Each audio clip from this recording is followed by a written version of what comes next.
This pathetic loser was summoned to another world to be a hero, but his skills were weak, so he was thrown away to the countryside, only to find out he had a cheat leveling system and ended up taming the hottest demon lord. The story opens with some demi-humans being pushed to hurry up with their work. A merchant named Banished does the opposite. He thanks them, hands over some money, and tells them to grab a good meal. One worker tries to refuse, reminding him they're demi-humans. Banished says that doesn't matter to him, so they accept and appreciate his kindness. Other merchants whisper that he's odd for paying demi-humans. Banished wonders why anyone is obsessed with race. His assistant Quinn gets where he's coming from, but points out that most people don't think like Banished. Right then, Banished feels a strange sensation. His body starts shining. In the next moment, he vanishes, teleported to a completely different world. Onlookers there comment that the summoning of a hero candidate worked. Banished is confused and assumes it has to be a mistake since he's just a merchant. A cardinal explains they summon potential heroes to fight the Dark Army, and brings out a glowing orb to test his power. The cardinal adds that chosen candidates get divine abilities you can't learn by training. Banished places his hand on the orb. It lights up, but the reading shows he's as average as a normal guy. People think the ritual failed. Banished says he isn't a hero and asks to be sent home. Before anyone deals with him, another candidate steals the spotlight. Their stats are maxed out. Everyone rushes over to praise that person, leaving Banished standing there. The king is thrilled and immediately names the max stat candidate as their new hero. Banished keeps trying to speak up, but no one listens.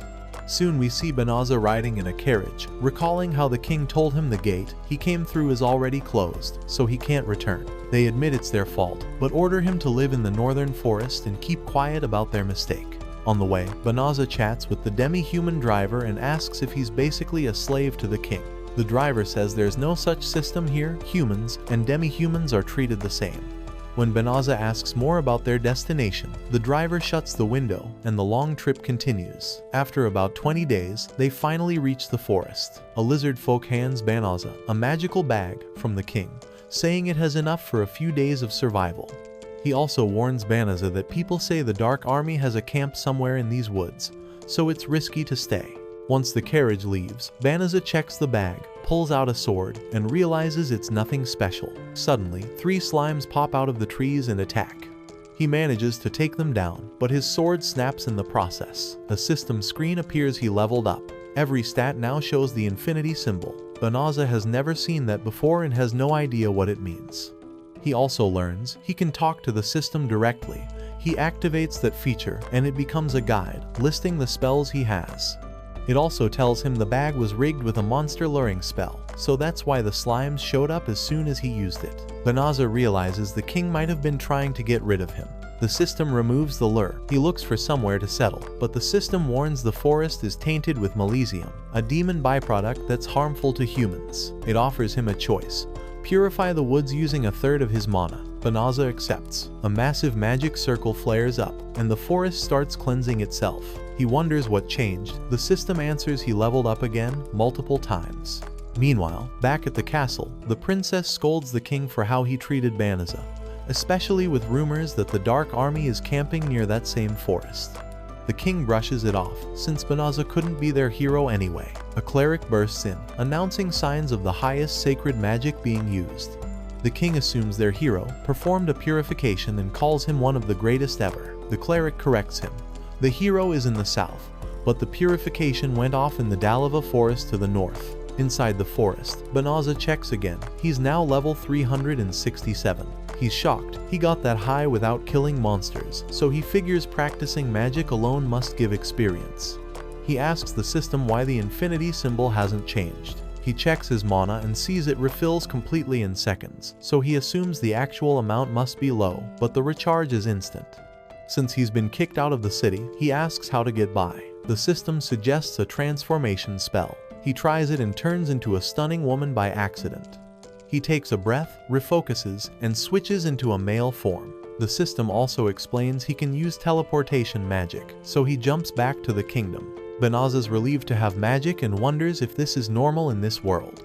He tries teleporting to his original world. Nothing happens. So, he decides to earn money instead. He heads to the Adventurers Guild to find work. The receptionist walks him through the rules. When she asks for his name, he hides his identity and says he's Fleo. She gives him a rank badge and tells him to keep it on him. Fleo scans the mission board and notices a girl asking for an escort to the Dalava forest. She's offering pay, but no one wants the job. Word is the woods are crawling with demons. Fleo volunteers. She double checks if he's serious, and he says he can just teleport her there. The whole guild freezes. Teleportation isn't exactly beginner stuff. A knight named Balarasa steps in and tells him to back off from the girl. Her friends eye him and assume he's not a seasoned mage, maybe even a creep. Fleo realizes this looks bad and calmly suggests a live demo. They head outside. Fleo casts teleportation and moves the group straight to the Dalava forest. Everyone is stunned. The witch Belano asks if he's a high-order wizard to jump that far. Fleo insists he's just an apprentice. Balarasa apologizes for doubting him. The girl then notices something odd. The Melicium in the forest is gone. Fleo starts to say he purified the place, but the system urgently warns him not to share information with demons. In a flash, the other girls draw their weapons and circle the client. Balarasa reveals the truth. The girl is a demon hiding her real appearance, and they came to the guild to keep an eye on her. The girl grins and drops the disguise, revealing her demonic form. Her name is Fenre, the younger sister of Feral, one of the 4 infernals. Everyone is shocked. Balarasa can't believe she's a wolf demon, and the group realizes they're in over their heads. Fenre explains her brother sent her to monitor the enemy. She releases her miasma, the stuff the system called some, and the others collapse immediately. It doesn't affect Fleo at all, which surprises her. She tries to devour them on the spot, but Fleo sidesteps and teleports the others to safety. She asks why he didn't retreat with them and threatens to eat him next. Fleo refuses to run. He says he hasn't done anything in this world yet and won't die here. He commits to fighting with everything he has. Fenris charges. Fleo throws up an earth wall to block, then traps her in a whirlwind. She breaks free with magic, lunges again, and he locks her down with a gravity spell that completely immobilizes her. The system suggests using a subjugation spell to turn her into a slave. Fleo rejects that he doesn't want to enslave anyone. Fenris burns all her mana trying to escape, but the gravity magic cancels her efforts. With no options left, she surrenders. She says a defeated warrior doesn't deserve to live and tells him to finish her. Fleo refuses. He says he won't kill someone who has already given up. She reminds him she's a demon, the natural enemy of humans. He says it doesn't matter. He still won't take her life.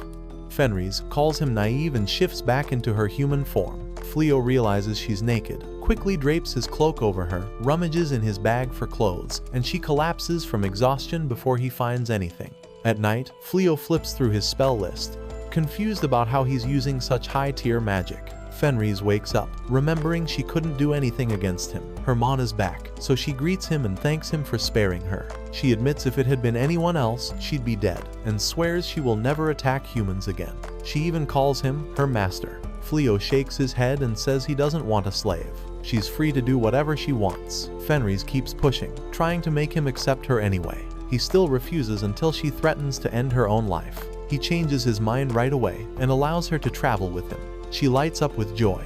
After they calm down, Fleo shares his secret. He isn't from this world. He was brought here as a hero candidate. He also drops the disguise and shows his real face, explaining he's hiding from the king, which might make things messy later. Fenris doesn't care. She promises to stay, saying wolves follow their masters, then hugs him without hesitation. Meanwhile, at the castle, the king questions the hero about a fight with the Dark Army and why the knights got crushed. The hero blames the soldiers, saying they fell apart as soon as they saw a demonic beast, and he basically saved their lives. The king asks a knight for the truth. The knight reports that the hero actually slipped behind the army and ran while they were battling demons. The king's temper snaps. Back in his room, the hero checks his own stats. He's mad that after a whole month of training, nothing improved. He decides he can only handle weak magical beasts since he hasn't learned a real skill yet. His servant, Suya, arrives to report, and he decides her timing is perfect, taking her straight to his room. The next morning, Fleo and Fenris head to the city to register at the Adventurers Guild. A passing merchant calls them a couple. Fleo considers it pretending to be together might keep them from looking suspicious. Fenris immediately agrees and says she wants to be his wife. Fleo clarifies it's just an act. She says she doesn't care as long as she's with him. Inside the guild, the attendant asks Fenris for her name. She almost gives away who she really is, but Fleo cuts in and registers her as Rise. He quietly asks her to be careful so no one figures it out. She apologizes for nearly blowing their cover. Right then, the guild announces an urgent job, a herd of psychotic bears in the north. The reward is 10 times the normal pay, but everyone freezes. Those same bears already wiped out the hero's army. Fleo plans to pass, but Rise asks him to accept, claiming she can handle the bears alone. They teleport to the area. Rise is excited to hunt until a scream rings out. They find the same girls Fleo saved before, surrounded by the bears. Rise wants to ignore them because they're weak, but it's clear the girls are outmatched. Fleo fires a lightning spell and wipes out most of the herd. The last bear charges Belino, but Rise finishes it. The girls rush over, relieved he's alive, and ask about Rise. Fleo introduces her as his travel partner. Rise wilts. She wanted him to say wife. Another bear lumbers up behind Rise. She shoots at a cold glare. It shakes, drops to the ground, and begs for mercy. Rise decides to make it a pet. The girls are stunned. Fleo casts a restraint spell, turning the beast into a cute little creature. They name him Saib, and Balarosa can't believe they just tamed a bear like that. The group formally introduces themselves. Bilary is the archer, Blossom is the heavy knight, and Belino is their sorceress. Balarosa then asks Fleo to train them so they can stand with the hero. She explains the hero's army got shredded by a swarm of psychotic bears, and after that, the hero locked himself away and refused to fight until he finds someone worthy to be his right hand. The king has now ordered everyone to grind levels until each person can solo a bear. She begs Fleo for help. Rise leaks a dark aura jealous. Fleo senses her mood and blurts out that she's actually his wife. She brightens instantly and says he should teach the girls how to battle. The girls thank him and ask for a favor. Can they sleep at the house? Camping outside is too dangerous. Rise says it's fine, since the house was provided by the guild for this mission and because she'll be sleeping right next to Fleo. Naturally, since they're married. Elsewhere, Demon Eulimenes reports to the Demon Lord. The purification spell was cast by a single person. The Demon Lord wants that person caught immediately and orders Eulimenes to bring them in. The following day, Fleo wakes up and is startled to find Rise right in front of him. She reminds him they're married now. He remembers last night. Rise wanted to make their marriage official and offer her plot to him, but he said it was too soon and slept in the hallway. She warned that would make the others suspicious about their relationship. Rise offers to help him get dressed, but Balarosa barges in to remind him about training, realizes she's third wheel in this, and rushes back out. They start practice by challenging a giant boar. Balarosa panics and runs. Blossom swings and misses. Belino throws up a barrier to block the counter, while Bilary fires an arrow that does nothing.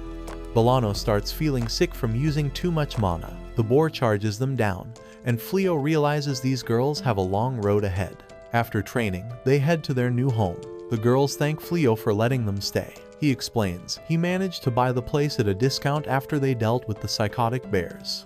Rise comes in and announces dinner, but sets out raw meat. She made it to celebrate the new house. Fleo explains humans prefer cooked food. He and Balarosa take over the kitchen. Rise looks confused, but Saib thinks the raw meat is amazing. They sit down to eat. Everyone thanks Fleo, but he points out Balarosa helped too. She blushes and jokes she might be better in the kitchen than with a sword. The food turns out great. Rise still can't believe cooked food can taste that good. Fleo says he made the salad, so she tries it as his wife and loves the flavor. He urges her to try the meat. Rise is shocked at how crunchy and juicy it is and wonders how grilled meat can be this tasty. Fleo thanks Balarosa for cooking the meat for her. After some time, Fleo and the group head to the guild to sell the giant boars. He notices the whole hall staring and wonders if he went a little too hard. While the staff start checking their goods, Rise asks if she can go into the city alone for a bit. Fleo offers to tag along, but she says it's fine, she just needs to handle some personal business. The guild master, Leolith, invites Fleo to his office. Rise stays behind, eyeing a cooking course poster on the wall. In the office, Leolith says Fleo's name has spread all over town, which makes Fleo realize he really did overdo things. Leolith then explains the king sent a request. They want to hire Fleo as a knight and place him under the hero, who's currently recruiting strong people to fight the darkness. As guild master, Leolith admits he doesn't want to lose Fleo, but says saving the world matters more. Fleo thinks about Rise and remembers he didn't even come from this world. He has no personal reason to fight for the kingdom, so he turns the offer down. When he steps back outside, he spots Rise looking exhausted. He immediately thinks some magical beast hurt her, but she flashes a smile. Turns out cooking is tougher than she expected. She signed up for lessons to impress him, but day one was a disaster. Ruined recipes and a kitchen explosion. Even so, she's determined to win his heart through food. Elsewhere, the hero hears about Fleo and Rise. Suya explains they've been hunting magical beasts, so the hero orders that they be brought to him. A royal messenger arrives to recruit Fleo again, but Fleo refuses the castle's offer, and Rise gets annoyed at how they keep pestering him.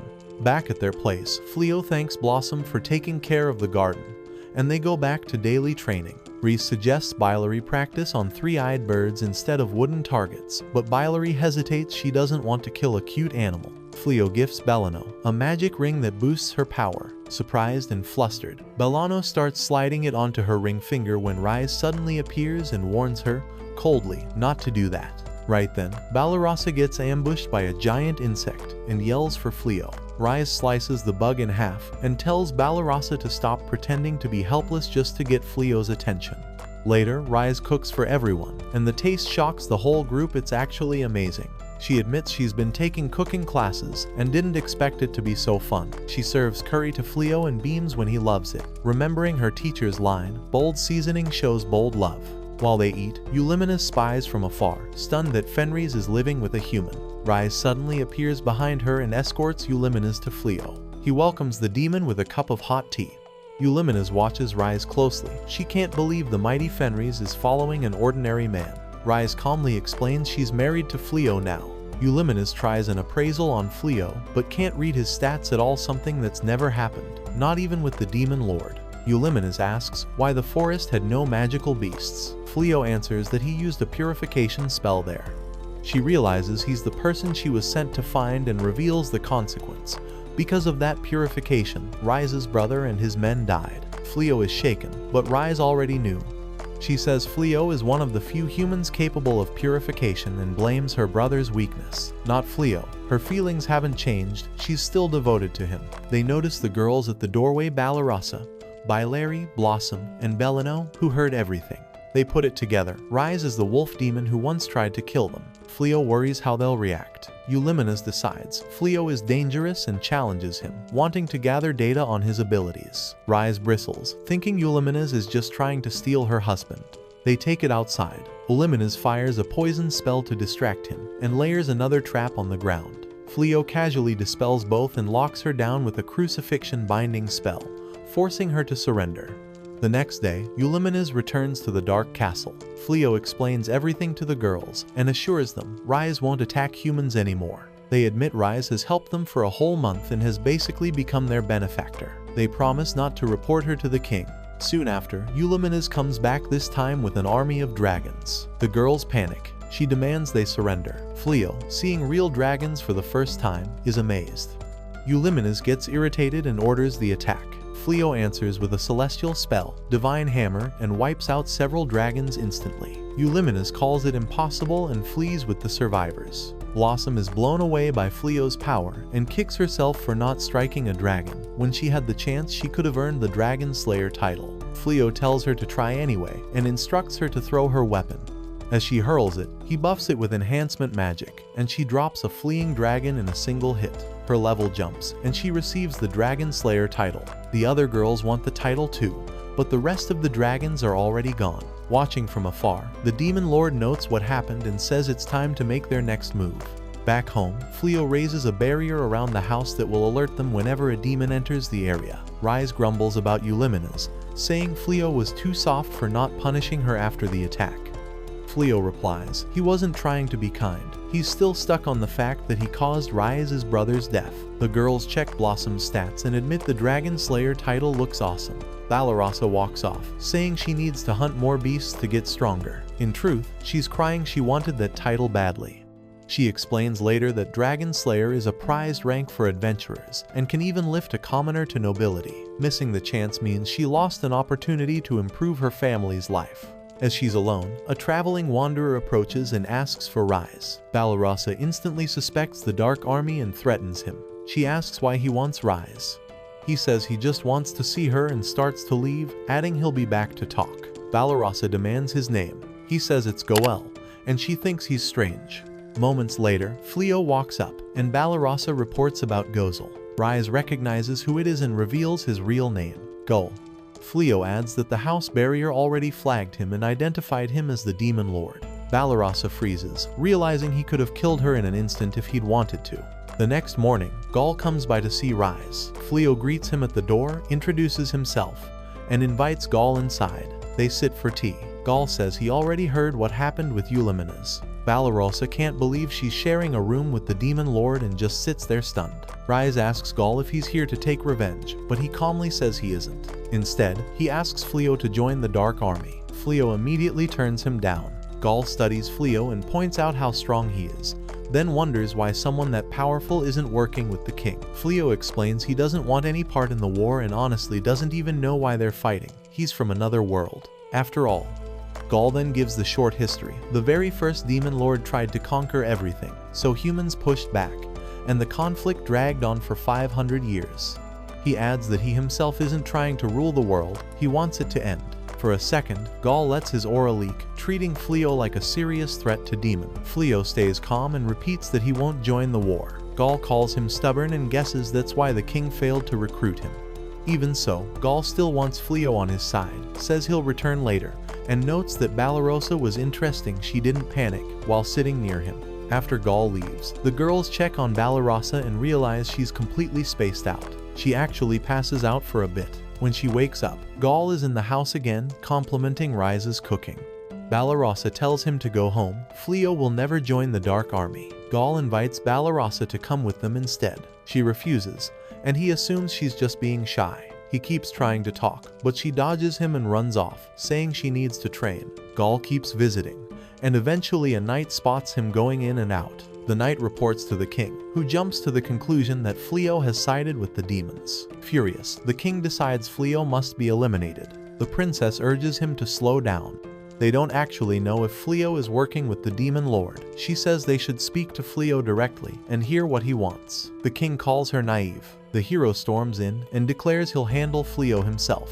Back at the Demon Lord's castle, Eulimenes tells Gaul to focus on real duties. Gaul replies he's trying to recruit Fleo and heads out again anyway. Eulimenes warns that demons are getting annoyed with his behavior and are starting to question his motives. Meanwhile, Fleo thinks about earning money by selling gear, since they still need a steady income to live. Rise asks why he didn't just join the hero's side. He could make a fortune fighting demons. Fleo says no. He doesn't want to fight anyone because he knows how dangerous his powers are. Suddenly, Bilary warns they're surrounded. Fleo looks outside and sees the hero arriving with a whole legion of knights. The hero accuses Fleo of aiding the Dark Army and threatens to kill him if he won't fight for the kingdom. He assumes Fleo has no choice and brags about his own destiny. He's sure he'll become the greatest hero ever. Fleo says again he won't take part in the war. The hero is stunned, calls Fleo a traitor, and then says all of the girls are traitors too for supporting him. He threatens to arrest everyone for treason. Fleo realizes they can't stay. The girls insist on going with him. They're starting to question everything the kingdom taught them. The hero threatening innocent people disgusts them, and they've learned demons aren't automatically evil. No one wants to be part of this war anymore. Fleo casts teleportation. A huge magic circle lights up. The hero can't believe Fleo is using magic he can't use himself. A pillar of light wraps around the house and yard, and in one flash, Fleo teleports away with his friends, taking the house and fields along with them. The knights are stunned. Gaul arrives right after and sees the place is gone. He assumes the humans wiped Fleo out and explodes with rage, swearing to kill them all. He orders the Dark Army to strike the kingdom. Eulimenes grins and mobilizes the demons for battle. A dark storm mass forms overhead. The hero takes one look, gets terrified, and runs. The knights can't believe he abandoned them. Fleo and his friends reappear inside a forest. He explains they're near a town he once visited to sell dragon parts. The girls figure they'll be safe there. Balarasa is relieved. They probably won't run into Gaul again. Fleo apologizes for dragging them into his problem. Rise tells him not to blame himself and promises to follow him anywhere. He's her husband. The girls agree to stick together, too. The Dark Army begins. The invasion villages burn as human forces try to block them at the northern stronghold. A knight informs the king that the demons are close to breaking through. The king asks where the hero is. The knight admits the hero is hiding in the south. The king orders everyone to find him.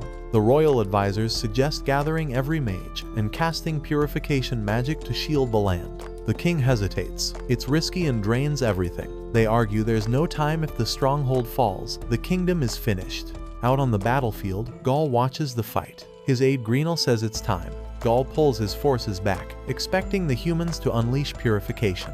Back in the capital, the king leads the mages in the ritual. They chant, a pillar of light rises, and a massive sigil spreads across the kingdom. Fleo returns from a quick trip to the nearby town and tells everyone he went to check prices because he plans to make money selling crafted gear. Blossom offers to help by selling vegetables. Bilary suggests breeding horses so they can rent them out. Blossom explains, Bilary used to care for the castle's stables, so she's good with animals and promises to do her best to support the household. Bolano and Ballarossa feel a bit useless since they can't think of a money plan yet, but Rise says she'll take care of them, and Fleo asks the two to handle housework for now and focus on getting stronger in their free time. At the castle, advisors report that the Dark Army pulled back because the mages succeeded. The purification barrier will protect them for 3 months. The princess points out the bad news. The mages are completely drained, and the kingdom is in terrible shape. She decides to take charge. She strips the hero of his position, calling him useless. The advisors ask how she'll fight the Dark Army without a hero, since they can't summon a replacement. She says she'll go see the oracle. We see the hero getting kicked out. A knight tells him it's the princess's order. The hero rants that the kingdom needs him to stop the demon lord, but the knight ignores him and shuts the door. That evening, Fleo thanks Rise for everything. She's the reason he's able to live peacefully at all. She falls asleep while he's talking, and he thinks about how much she's done for him. The next day, the girls nudge Fleo to take Rise on a date. They'll handle chores and training. He gets shy, but Rise is thrilled. They tour the town together. Fleo asks if there's anything she wants. He wants to buy her a gift to thank her for staying by his side. They spot a pretty piece of jewelry. He buys it, thinking it suits her perfectly. They head home. Fleo's about to go to bed when Rise hugs him in her sleep, making him flustered. He gives her space, but she keeps sleepwalking after him, so he barely gets any rest. Back in the castle, the hero breaks into the royal treasury, looking for a special item to help beat the demon lord. He thinks about Fleo and gets jealous. Fleo's way stronger than him. Suddenly, a woman's voice whispers that she'll give him power if he frees her. A secret passage opens. He finds a sword, and the voice tells him to take it, and she'll grant his wishes if he accepts the deal. He agrees. Power surges and a fearsome being appears. She introduces herself as Haya, the Magin of primordial light and darkness. She asks if he's the one who released her. He confirms it. Haya smiles and promises to grant 3 wishes. Later, the princess meets the oracle, Ashura, and explains the crisis. The kingdom is in real danger, and they need a way to stop the Dark Army. In that instant, strange collars snap onto everyone's necks. Panic breaks out. The princess orders her guards to rush to the royal treasury. People ask why they're wearing collars, and Ashura says they've been chosen as sacrifices. The Magin beheads people after granting a wish. The princess reveals that long ago, the Magin was summoned to kill the demon lord, but the cost was countless lives, so they sealed her away. Now the princess realizes someone must have broken the seal and fears they'll all die once the Magin fulfills a wish. She begs Ashura for a solution. Ashura reads the signs and says to find the true hero he's already in this world. Search the western region. Everyone understands she means Fleo. An advisor urges the princess to mobilize troops to comb the area, but she knows they're needed for defense, so she decides to go herself. Meanwhile, Fleo visits a merchant to sell a shield made from dragon scales. The merchant is impressed. He mentions someone recently sold dragon meat in town, and Fleo admits that was him. He can source top-tier materials. The merchant buys the shield. Fleo adds he's just moved in and wants business partners. The merchant is excited to work together. Ballarossa watches and is impressed by Fleo's business sense. Rise remembers he used to be a merchant and figures he must have been a big deal before he got dragged into this world. Ballarossa quietly admits she likes him, then takes it back so Rise won't hate her, saying she'll look for someone like him instead. Rise suggests Gaul, the demon lord, is a capable suitor since he seems to like Ballarossa, but she also admits she's still scared of him because, well, he's the demon lord. Fleo returns and says he sold the shield for a great price, thanking Ballarossa for pointing him to that shop. They head home. Rise knows Fleo will be busy, but asks to spend more time together whenever he's free. Right then, the system warns Fleo that a Magin is approaching. Haya appears and says the hero's wish is to eliminate Fleo. She attacks immediately. The system throws up a barrier around him, but Rise jumps in front and takes a mortal wound. Haya detonates a string of explosions. Fleo's barrier holds. She realizes average magic won't touch him and begins an advanced spell. Fleo tries to heal Rise, but the system tells him the injury is too severe, healing magic won't work. He panics, afraid he's going to lose her. Haya releases a huge blast, still can't pierce Fleo's barrier. Fleo remembers all his moments with Rise and how he promised himself he'd protect her. The thought of losing her ignites his anger. The system reports he has learned her abilities. Fleo casts time reversal and saves Rise. Haya is stunned. How can a human use that? Fleo hits her hard. She fumes, claiming she's reached the peak of magic, and he simply slams her to the ground, telling her to be quiet. She throws more spells. He punches through them. She checks his numbers and realizes his skills are infinite. He keeps hammering her, and she admits she can't win. Rise opens her eyes, confused that she isn't hurt. Valorosa explains Fleo saved her. Rise watches, shocked, as he crushes Haya and thinks he looks incredible, but she knows he hates fighting and is usually merciful. So she realizes he's completely snapped because of her. Haya gets scared and begs for mercy. Fleo can't forgive her for injuring Rise and starts to strangle her. Rise pleads with him to stop, saying she loves him for his good heart and doesn't want him to lose that kindness. He relents and spares Haya, relieved that Rise is safe. Elsewhere, the princess has a circle of mages teleport her to a forest. She thanks them, knowing they're still drained, and tells the knights to protect the mages while she goes to find the true hero. Suddenly, the callers shatter. The Magin failed to grant the wish. Back at the treasury, guards order the hero to surrender. Tsuya panics, thinking they'll be executed. A voice says the Magin failed and dark energy wraps around Tsuya, calling her a fine offering. The hero realizes something is off. The being speaks through Tsuya, saying she's finally free after centuries of being sealed. She changes Tsuya's clothes with magic, confusing the hero, since Tsuya can't cast spells. She thanks him for freeing her and uses another spell to grant him the power he wants. She names herself Damalinas. The hero transforms into a massive monster and helps her escape, vowing to punish the royal family for sealing her. Damalinas then notices a teleportation circle. Someone from the royal line fled the castle, so she heads out to find them. Back with Fleo, Haya wakes up and asks why he healed her. He says he forgave her because Rise survived. Valorosa asks what they should do with Haya. She's too dangerous. Fleo thinks about sealing her in the treasury again. Haya asks how he knew about the seal, and he admits he used a memory viewing spell to see why she attacked. She's stunned. She thought only she could use that magic. Rise suggests letting Haya join them, thinking her powers could help. Fleo reminds Rise he nearly killed Haya minutes ago, but Rise blames herself for being weak and forgives Haya. Fleo agrees to take Haya in on one condition: no more hurting people. Haya notes he's nothing like the other humans who were selfish and warms to him, accepting Fleo as her master. She's curious about what he can do and can't forget the look in his eyes when he was furious, which weirdly thrills her. Rise gets jealous and asks why Haya is blushing. Fleo considers using time reversal on the damaged village, but Haya warns against it. The spell only shifts time inside a defined area, and using it on an entire village can cause unpredictable problems. She explains most humans aren't strong enough to cast it anyway, but Fleo is an exception because his stats are infinite. She adds he can use total acquisition. He automatically learns the spells of whoever attacked him. Fleo realizes that's how he got time reversal during their fight. Even so, Haya urges him not to use it again. He decides to cast restoration instead. Later, Fleo returns home with Haya. She introduces herself to everyone and says she'll be staying with them. Fleo explains she had nowhere to go, so he offered her a room. Valorosa says the room is ready. Bilary freaks out, worried Haya is too dangerous to live with, but the decision stands. That night, Valorosa talks with Fleo. He admits he's confused. He has all this power and no idea how to use it responsibly. Valorosa says she isn't as strong as he is, and she's confused too. She no longer knows who she's supposed to be fighting. Everything she learned in the kingdom turned out to be wrong, and she thanks him for helping her see the truth. Fleo goes to Rise's room.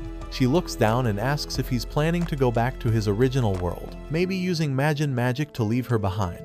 He says he's not going anywhere and asks her to be his real wife. He can't picture life without her. She admits she feels the same.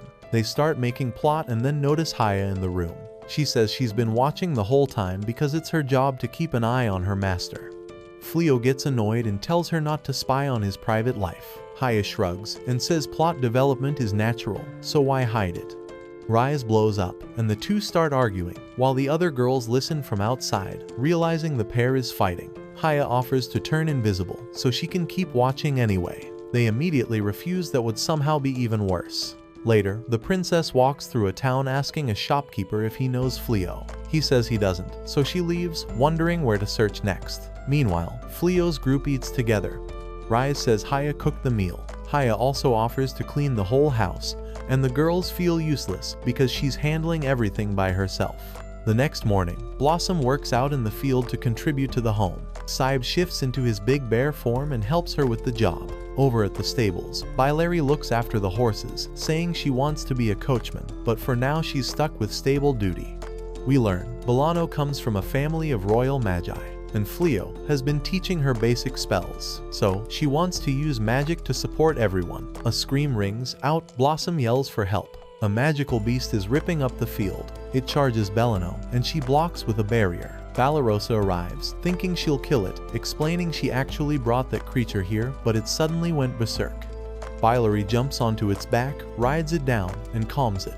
Everyone is impressed that she basically tamed it. Looking at the ground around them, Baileri considers buying that land for their household. Later, Fleo walks town streets with Rise and sells goods to his business partner. The merchant suggests adding gemstones to one product, but explains gems are very expensive because they're hard to find. Before they can talk more, Rise notices a huge shadow covering the town. The hero arrives with Damalinas, and the villagers panic. Fleo realizes everyone is in danger. The hero goes on a rampage, and Damalinas spots the princess using a spell to blow her guards away. Haya rushes to Fleo, saying she sensed an evil presence. The monster is actually a human controlled by Damalinas. Haya explains that Damalinas used to be the strongest mage in the kingdom, but she began using forbidden magic, so a past hero had to remove her. Her consciousness lingered, so they sealed her inside the sword's pedestal, which is also where Haya was sealed. When Haya was released, the force holding Damalinas down disappeared, letting Damalinas revive. Haya asks for permission to eliminate her. Fleo agrees, but tells Haya to protect the villagers first. Damalinas is about to kill the princess, but an explosion cuts in. Haya arrives. Damalinas orders her not to interfere. Haya says she'll remove Damalinas because she's disturbing her master. Damalinas fires a spell, but it does nothing. Haya says magic can't harm her. The hero lunges, and Damalinas stacks fire magic on top, yet Haya still defends. Then Damalinas uses a forbidden boost, making the hero massive. The ground shakes, and the princess realizes he could destroy the town. Suddenly, the hero shrinks, the buff gets dispelled. Fleo steps forward and says he did it. Haya begs to finish the fight. Damalinas can't believe her magic was cancelled. Haya casts a sealing spell, trapping Damalinas' soul in a pellet, and returns Suya and the hero to normal. Haya even eats the pellet, then explains Damalinas is now locked in her psychic realm, where she'll keep her under control. They realize the monster was the hero, who keeps causing problems, so they decide to deliver him to the knights. The princess greets Fleo, says her name is Elizabeth, and thanks him for saving the kingdom. She apologizes for how they treated him before, explains she dismissed the hero because he's useless, and invites Fleo to be the true hero. He refuses. He doesn't want to fight for humans and just wants a peaceful life with Rise. Back at home, Baileri welcomes him and says she wants to expand the property so she can breed magical beasts. Blossom says the land can also grow vegetables, and Baileri could deliver produce using her trained beasts. Rise argues beasts won't obey people and suggests using normal horses instead. Baileri answers that horses are costly, and it's possible to tame magical beasts. Fleo likes the idea, but land is expensive and the girls can't afford it. He offers to buy it and says they can repay him by managing the land and giving him a share of the earnings. Everyone agrees it's a great plan. They start plowing. Fleo suggests growing hard to find vegetables for better profits. He says he can help with magic, but Blossom refuses. She wants the crops grown naturally. Haya offers a spell to help, but Blossom says vegetables taste best without magic. Bolano wants to see Haya's magic anyway. She reveals she now works as an instructor at a magic academy, thanks Fleo for the basics, and says she's still learning new spells. She's realized magic can make daily life easier, so she begs Blossom to let Haya try. Fleo suggests a compromise, use magic on a small section of the field and compare flavors. Blossom agrees.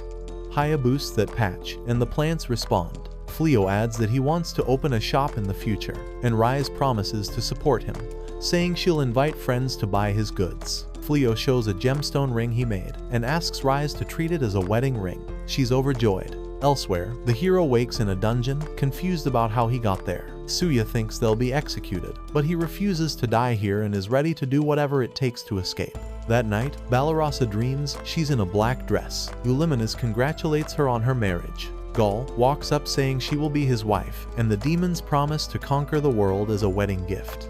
She tells them not to, but Gaul says he loves her and leans in to kiss. Then she wakes up, confused why she keeps remembering him. The next day, Rise notices Balarasa looks unwell. Balarasa says she had a nightmare. Rise teases that she's in love, which Balarasa denies. The other girls overhear and assume she likes Gaul, pointing out he always visited because he wanted to see her. Balarasa argues he wants to kill her. She threatened him when they first met.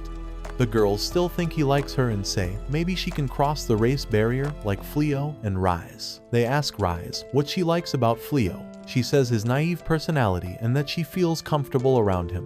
Fleo overhears and gets embarrassed. Suddenly, an alarm sounds. The system reports a demon has entered the town. They think villagers might be in danger and head out to look.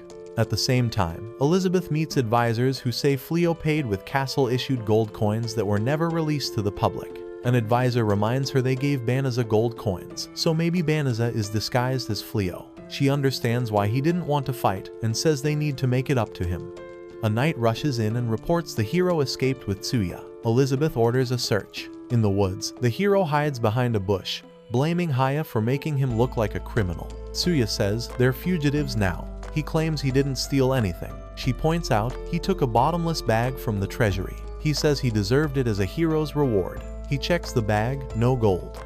He finds a treasure chest, opens it expecting something valuable, and pulls out a magic shovel. Knights hear voices and push through the brush, but see nothing and assume they imagined it.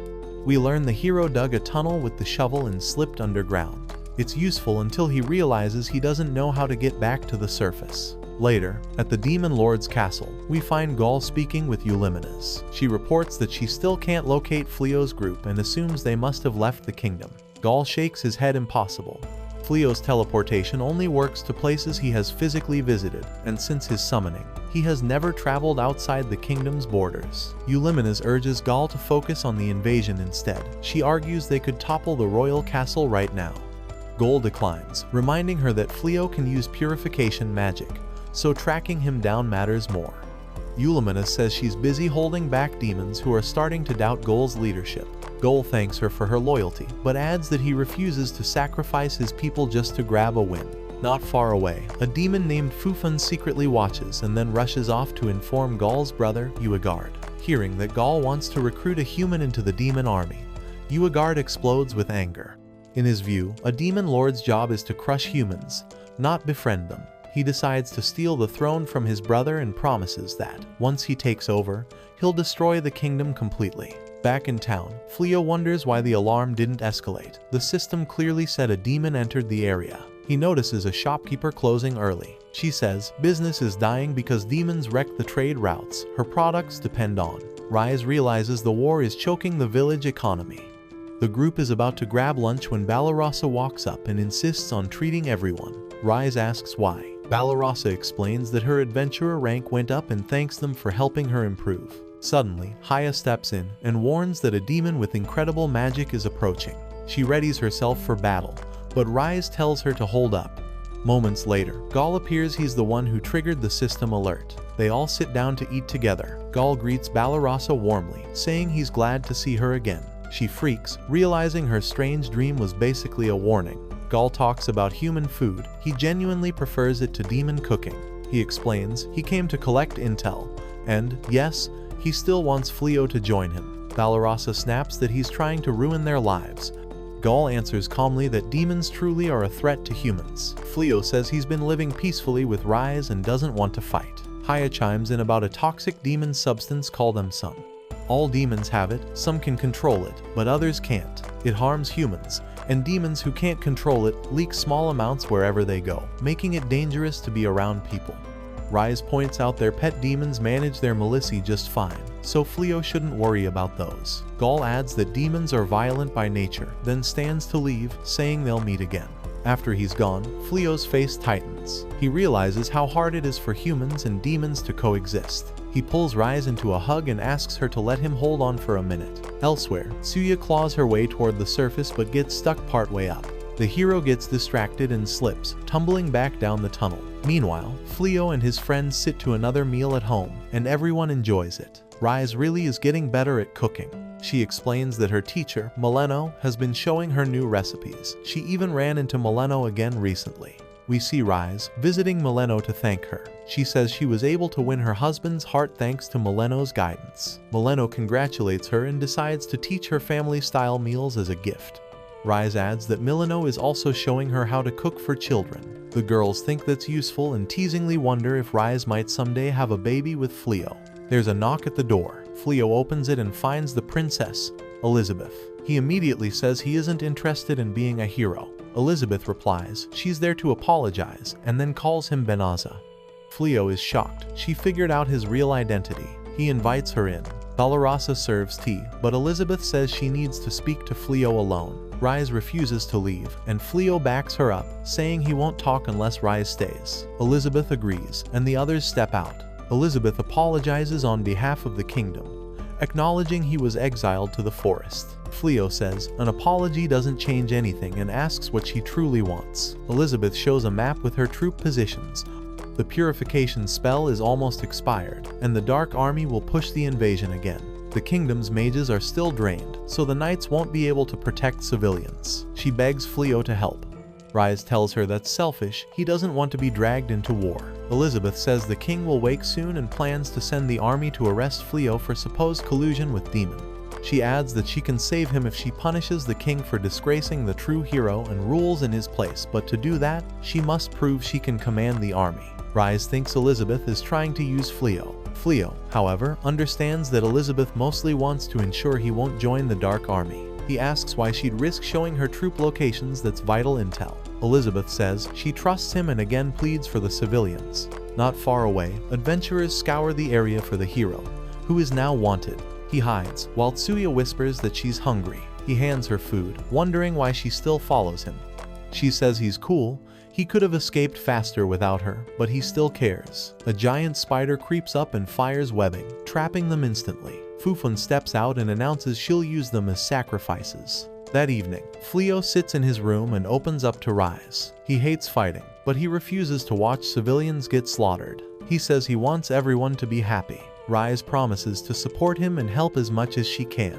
The next day, the Dark Army approaches, and the townspeople begin to evacuate. In the nearby woods, a goblin corners a young girl and is about to kill her. Rise darts in and saves her. Fleo casts a barrier and tells the girl to run. Rise asks why he's doing this for free. Fleo explains he doesn't want demons thinking the humans hired him. A demon demands to know why a demon like Rise is helping humans. Fleo answers that they are the protectors of this village and warns he'll show no mercy if anyone attacks civilian. Rise says the barrier is unbreakable right as a cyclops stomps out of the trees. She warns Fleo this one belongs to the most powerful tribe in the Dark Army. The cyclops sneers at wolves, calling their top dog useless. Rise knows he's insulting her brother and gets angry, stepping outside the barrier to fight. Fleo tells her not to kill him. The cyclops charges. Rise bites him. He laughs that she's weak and her attacks do nothing. She calmly says she's holding back because Fleo told her not to kill. She jumps high and uses a skill to swap places with him. He scoffs that Trick won't beat him and hurls his weapon, but she swaps again, and the weapon smashes his head instead. She dashes through the trees, using branches like spears to pierce him again and again. The Cyclops roars for his men to help. They rush and then abruptly seize up. Fleo has restrained them and declares the fight is over. He heals the Cyclops and orders him to turn back. The Cyclops demands to know who Fleo is. Fleo says he's just a human trying to get along with demons. He shows a glimpse of his power and tells them to withdraw. They back off. Rise tells Fleo their training paid off. She'd taught him how to intimidate demons without killing. Even so, she worries this won't be enough when the army orders it. They'll return. She thinks he should have punished them harder. Fleo refuses. He doesn't want demons to hate humans even more. A group of civilians hurries over to thank him for saving the town. They glance nervously at Rise. Fleo tells them she's his partner. He also mentions that the princess told him to protect everyone. The villagers nod and say the princess is amazing. The scene cuts to Elizabeth just as a knight reports in. A mysterious adventurer is pushing back demons. He's traveling with a wolf, telling villagers the princess sent him, so everyone is thanking her. Elizabeth instantly realizes it's Fleo behind the mask. He's done so much for the kingdom that she decides she owes him a real debt. Elsewhere, Gaul watches Fleo and notices Uigarde moving troops without orders. Grenell arrives with breaking news. Uigarde has seized the throne. At the Demon Lord's castle, Uigarde asks Fufun whether the preparations are ready. Fufun says they've captured 2 humans to serve as offerings for a ritual. She admits Gaul is strong and already heading back, but claims it won't matter, the ritual will grant Uigarde the evil god's power. Inside the fortress, Alimenez is arguing with the elite demons. They're hyped for a Gaul vs Uigarde showdown and complain Gaul's been away from the castle too much, like he isn't serious about the invasion. One elite, Slape, says Gaul is the only demon lord truly worthy, but he needs to show strength because everyone is starting to doubt him. The elites march to Uigarde and say he still must defeat Gaul to claim the crown. Fufun waves them off. Uigarde will win, so no one should interfere. Eulimenez calls her a traitor and leaps at Uigarde, but her claws snap, and he blasts her aside in a single move. Fufun steps in to finish Eulimenez, but Grenell swoops down and pulls her out just as Gaul walks into the hall. Uigarde challenges Gaul to a duel. Gaul says it's pointless. Uigarde fires back that the army thinks Gaul isn't worthy because he keeps spending time with humans. They see it as betrayal. Gaul turns to the elites and asks if they support Uigarde's methods, especially since Uigarde ordered the attack on the kingdom without permission. No one answers. Gaul raises his demon ring, and everyone assumes he's about to fight. Then he takes it off and hands it to Uigarde. He says he no longer wants to be demon lord if his own people aren't happy with him. Uigarde rages that Gaul is mocking him and demands a real fight. Gaul kicks him away. Uigarde tumbles off a cliff. Gaul says he did it for Eulimenez, then leaves the castle, while the hero elsewhere is still plotting an escape with Tsuya. After some time, Gaul and Eulimenez show up at Fleo's place. They explain everything and ask if they can stay there broke and have nowhere to go. Fleo says he needs to check with the others. Balarasa walks in, sees Gaul, and freezes in fear. Fleo asks her opinion. The girls gather while Gaul explains he's no longer Demon Lord and can't remain in Demon Lands. He says Fleo is his only friend in the kingdom, so he came here. He promises he won't endanger anyone and stresses he isn't their enemy. Rise can't believe he's actually broke, so Eulimenez explains Gaul gave all his money to the soldiers who stayed loyal. Those soldiers also left the Dark Army when he resigned. Gaul says they deserved it. Eulimenez calls him naive, saying that's exactly why the demons stopped believing in him. Gaul adds he took the throne from his father because he hated his father's methods, and when the other demons withdrew support, he felt he had to step down. Fleo asks the girls if Gaul can stay. They agree, though Balarasa reminds everyone he used to be the Demon Lord. Rise answers that he's homeless, and Saib nudges her to accept him, so she finally says yes. Later, Gaul chats with Fleo about his business, Fleo's crafting gear for adventurers. Gaul notices a shield made from dragon scales and realizes it once belonged to his own minions. He doesn't blame Fleo, since they were the ones who attacked first. He points out the shield is laced with multiple enchantments. Fleo explains that's because dragon scales can store magic power. Gaul is intrigued. Fleo notes the product is adventurer-only gear. From a distance, Eulimenez watches in surprise. Her master looks happier with humans than he ever does around demons. That night, most of the girls are asleep, but Balarasa is still awake. Rise brings tea, knowing she can't relax. Fleo gently asks what's weighing on her. He can tell she's struggling to accept Gaul. He says he's genuinely happy with their life right now. They're at peace, have what they need, and live in harmony. Balarasa says she doesn't feel like she belongs because she has nothing to offer and still can't accept demons. She remembers seeing knights suffer because of them and doesn't feel comfortable around a former demon lord. Fleo says it's natural for humans to hate demons. He thinks Gaul isn't plotting anything. He's probably just watching movements because both humans and demons can be dangerous to each other. Fleo doesn't mind. There's nothing to hide. He tells Balarasa to speak her feelings and not force herself to get along with Gaul. Rise reminds her that she once served the Dark Army and even tried to kill Rise. So why is Balarasa okay with her now? Balarasa admits Rise is often silly, so it's hard to see her as scary. Rise tells her she isn't useless, reminds her that Balarasa taught her how to bake, and they try Rise's cookie. Fleo says it's delicious. The next morning, Banished faces Gaul and Eulimenes and warns she'll destroy them if they harm humans. Gaul realizes she's going to watch them closely. He offers a handshake. She refuses, she doesn't trust them yet, and heads out hunting with Saib. Meanwhile, the hero manages to escape with Tsuya. They consider returning to town to sell the gems they stole from the treasury. Tsuya reminds him he's wanted. He says he'll leave the kingdom after fencing everything. Back at the castle, Uagard complains the Dark Army is losing. Fufun explains they're stuck in traps set by humans. Uagard rages that traps shouldn't stop demons and proposes smashing through with sheer numbers. The elites call him a fool with no strategy and mutter that Gaul was better. Fufun tells them to relax. She has a plan and suggests an outing to boost morale. In the village, Rise wins a trip to the hot springs. The shopkeeper says she can bring her family, so Rise invites everyone. She's not thrilled. She wanted alone time with Fleo, but he tells her to cheer up and use the trip to get to know Gaul. The girls chat about the 7 springs nearby. One is rumored to boost fertility. Rise chooses that one. She wants a baby with Fleo. They reach an inn, and attendants welcome them. Rise asks about the spring she wants. The attendant says it's outside, hands over a guide, and wishes her good luck. In the dressing room, Blossom bumps into a stranger, Uagard, but Fufun calms him and tells Blossom to keep going. Uagard grumbles about letting a lesser being pass, but Fufun reminds him they came to lift morale and tells him to relax. We see the elites preparing to bathe. Fufun hands out necklaces to suppress their malicium. Gaul and the others spot them and recognize Dark Army elites. Rise warns everyone to hide, so they won't be recognized and ruin the trip. Back in the room, the girls promise to enjoy the getaway and plan what to do first. Rise invites Fleo to bathe with her. Haya tries to tag along, but Rise says please don't. This might be her chance to have a child with him. Haya stays behind and slips into her inner world, where Damalinas is imprisoned. Haya has the soul bound.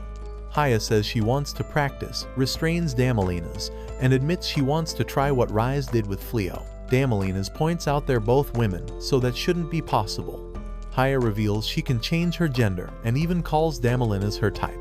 Damalinas gets angry and says it will never work. Haya suddenly wakes up. She's been kicked out of her own inner world because her partner wouldn't accept her. She wonders how to make Damalinas actually like her. Rise and Fleo find the exact spring she wanted. She asks him to pamper her after their bath. Once they soak, Fleo relaxes and tells her they should plan another trip, since they still haven't had a proper honeymoon. Rise admits she was disappointed. She wanted to bathe with him so they could try for a child. Fleo blushes hard, gets embarrassed, and decides to head back. Bilary is about to step through a doorway when Haya stops her and asks why she's curious about that room. From the signs on the wall and the vibe of the place, it clearly looks related to mating and relationships. Haya admits she wants to figure out how to make her partner accept her for real, so she decides to go along with Bilary to observe and learn. In another area, the rest of the girls are hanging out together, chatting and laughing, just enjoying the break. Blossom notices Banished repeatedly glancing over at Gaul and teases her about it, asking if she likes him. Banished pushes back and says she's only keeping an eye on him, nothing more.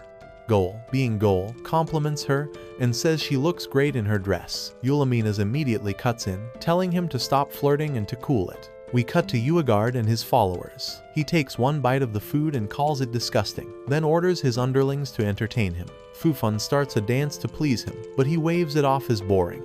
2 demons then start fighting to put on a show. In the scuffle, one of them drops the special necklace he was wearing. At the same time, the hero and Tsuya arrive at the grounds, thinking they finally got away from the demons hunting them. The hero proudly shows Tsuya the gem he stole from the treasury. Right then, the gem begins absorbing malicium spilling from the chaotic demon brawl. The fight around them grows more intense, and Fufun demands to know what they think they're doing. Tsuya recognizes Fufun on sight. She was the one who captured them before. In the next moment, the gem merges with the hero, and he mutates into a massive dark creature, pulsing with corrupted energy. Back near the hot springs, Banished quietly asks Eulimenes if she wants Gaul to become the demon lord again. Eulimenes says yes, he's the only one she believes can truly lead the Dark Army. Banished points out that Eulimenes left the army just to follow him, which sounds a lot like love to her. Before that conversation can go further, the hero, now the corrupted beast, attacks the inn. Guests scream, the walls crack, and the ceiling starts to fall. The whole building is about to collapse when it suddenly freezes in place. Fleo is underneath the strain, holding everything up with a spell, and he tells Rise to hurry and check what's causing the chaos. Everyone nearby realizes Fleo just saved them from being crushed. Gaul studies the creature and explains it's made of concentrated melicium. Eulimenes immediately suspects Uigard is behind the mess. She uses her investigation skill and confirms the monster contains a gem that absorbs mesum. That kind of gem will strengthen demons, but any human who taps it goes completely berserk. Hearing that, the girls agree to help and protect the people around them. They say Fleo is already using his power for the greater good, so they won't let him fight alone. Eulimenes scoffs and calls them idiots, saying they're far too weak to change anything. Gaul decides to help anyway and asks Eulimenes directly if she will join him. She blushes, caught off guard because this is the first time he's actually asked her opinion. Flustered, she snaps that he's a failed demon lord for trying to save humans. Gaul shrugs and says he's doing it to protect their vacation, then teleports straight to the corrupted hero. Demons spot Gaul in the air, and Uigarde shows up immediately, confronting him and demanding a fight. From the ground, the girls watch the sky, and Balarasa sprints back toward Fleo to report everything she's seen. Uigarde reaches out and controls the surrounding melicium, shaping it into attacks and even manipulating the hero's body inside the monster. Despite that, Gaul still manages to defend himself and stay standing. Balirosa rushes back to Fleo and explains how Uigard suddenly appeared and started controlling the fight. Fleo decides that if Gaul has it handled in the air, his job is to protect the building and keep the people inside safe. Above them, Gaul notes how Uigarde's mastery of melicium control is a serious headache. Through the warped surface, they spot the hero trapped inside the gem at the creature's core. Reese, furious that someone wrecked her long-awaited trip, teleports straight up and punches the monster square in the face. The gem shatters, and Suya falls out of the air. Gaul catches her gently with magic, remembering his promise not to harm any humans. Gaul tells Uigarde to back down. Uigarde refuses and says demons do whatever they want. He attacks again, but Gaul keeps dodging with ease. On the ground, Eulimenes quizzes the other Dark Army demons about why they're even here. They shrug and say they came for the hot spring, not to fight. Uigarde throws more power into his swings. Gaul blocks several blows and fires back with reflection magic. Uigarde sneers that reflection only works if you get hit first, so he goes all out, slamming even harder and taunting that Gaul has grown soft with pacifism. He grabs Gaul by the head and leans in to finish it. In that instant, Gaul catches him and triggers a technique that drains Uigarde's strength in a rush. Uigarde panics and demands to know what's happening. Gaul explains he temporarily shut down his mesum, which is the core source of a demon's power. Uigarde can't believe such a move exists. Gaul, who perfected the technique to defeat the previous demon lord, adds that humans originally invented it, so if demons charge recklessly, they might be the ones who get destroyed by human countermeasures. At ground level, the hot spring owner decides enough is enough. She pulls out a set of talismans, and her staff steps forward beside her. Together, they fire beams of light that bind Uigarde where he stands. One by one, the other demons are also restrained. The owner reveals their robes are fully enchanted for emergencies exactly like this. She scolds the intruders for causing too much trouble and banishes them from the property. Meanwhile, Rise keeps striking the hero, insisting she's just knocking the melicium out of his system until the corruption is gone. When the danger finally settles, Fleo uses time magic to restore the building, rolling back the damage, and everyone around helps clean up and reset the place. The hero tries to escape again and uses his shovel to tunnel out, only to smash into another hot spring by accident on his way underground. The owner thanks the whole group for their help. Fleo says he's simply relieved everyone made it out okay. With the crisis over, they head back to enjoy the baths like they planned. Later on, Fleo and Gaul sit together and talk. Gaul admits he's always found Fleo interesting. He has overwhelming power but chooses not to use it for himself. Instead, Fleo constantly aims for peace between humans and demons. Fleo answers that magic alone won't solve everything. Gaul asks how they could actually reach peace then. Fleo says he isn't certain yet, but if he keeps finding friends he can trust, he'll do whatever he can with their help. Gaul nods and promises to help as a friend. That evening, the whole group shares a big dinner. Rise gets a special dish that the attendant claims will give her extra energy later that night. Eulimenes happily digs into the fish, while Balirosa thanks Gaul for stepping up and protecting them. They relax, unwind, and actually enjoy the night for once. When it's finally quiet, Fleo and Rise get a chance to be alone. He asks how she views humans now. Rise says she isn't totally sure where every person stands, but she no longer sees humans as enemies, and she's genuinely grown to like them. She asks why he's asking. Fleo says he thinks the fight between humans and demons will only get more intense, and he wants to keep defending towns and preventing casualties wherever he can. He asks for her help, stay beside him and keep him in check, because if she's there, he'll know he's on the right path. Rise promises to follow him anywhere. She reminds him she's his wife, and she wants the world to be safe for their children. They spend the night together. The next morning, Rise wakes up in an amazing mood, smiling at everything. The girls notice immediately and understand why without asking. Haya pouts that she didn't get to watch any of it. After packing up, everyone heads back home. Sometime later, the hero is still on the wanted list, but he loudly swears he will return. Back at the house, everyone pulls their weight with chores and training. Fleo thinks about how he arrived in this world completely alone, and how grateful he is that he was summoned because he found a circle of friends he can rely on. And, most of all, he found Rise. And that's where this video ends. Watch this following video and I'll be back with a new one.